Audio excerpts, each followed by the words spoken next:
Hello बच्चों, सिंपलीफाइंग maths में आपका स्वागत है।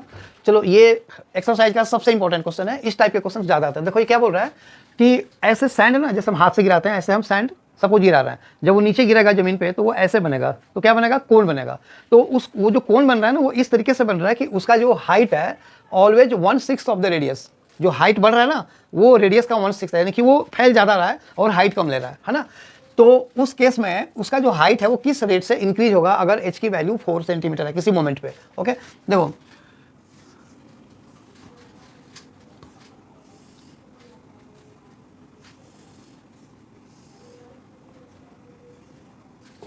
चलो, ये h हो गया, ये l हो गया और ये r हो गया, ठीक है ना। तो क्या तुम्हें पता है कि सबसे पहले हमें क्या करना होता है? रिलेशन जो गिवन है और जो हमें निकालना है उसमें होना चाहिए। हमें किसको करना है? हमें dh/dt निकालना है और रेट किसका दिया हुआ है? वॉल्यूम का दिया हुआ है। तो since volume is equal to 1/3 pi r square h, ये कौन का वॉल्यूम होता है? अब देखो ये दो वेरिएबल में है, r में है और h में है। ऐसा तो है नहीं कि हम dv/dt करेंगे तो यहाँ पे हम प्रोडक्ट टूल अगर लगा भी लें तो dr/dt का टर्म आएगा और dh/dt का भी टर्म आएगा। हमें क्या दिया हुआ है?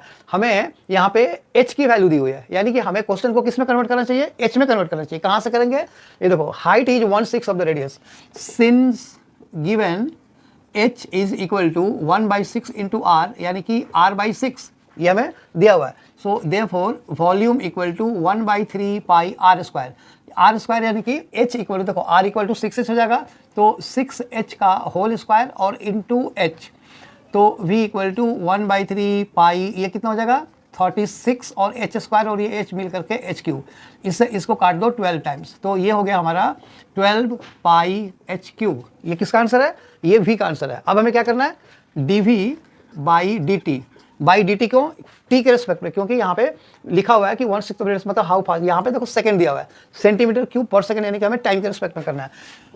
तो 12 पाई तो कांस्टेंट है, ऐसे रहेगा, और h क्यूब का पहले 3h स्क्वायर और फिर h का t के रेस्पेक्ट में dh/dt चेन रूल के according.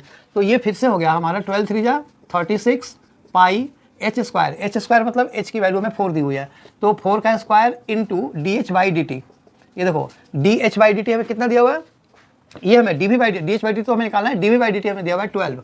So implies 12 equal to this into dh/dt। इसको इससे काट दो 3, तो इम्प्लाइज dh/dt इक्वल टू, देखो 4 का स्क्वायर 16 3 जा 48 और ये पाई, तो ये नीचे आ जाएगा, तो 1/48 पाई सेंटीमीटर, ये dh/dt यानी कि सेंटीमीटर पर सेकंड। तो ये हो गया हमारा आंसर। ओके, आई होप ये वीडियो समझ में आया। अगर आता है ऐसा लाइक करो, शेयर करो एंड सब्सक्राइब जरूर करना। Thank you.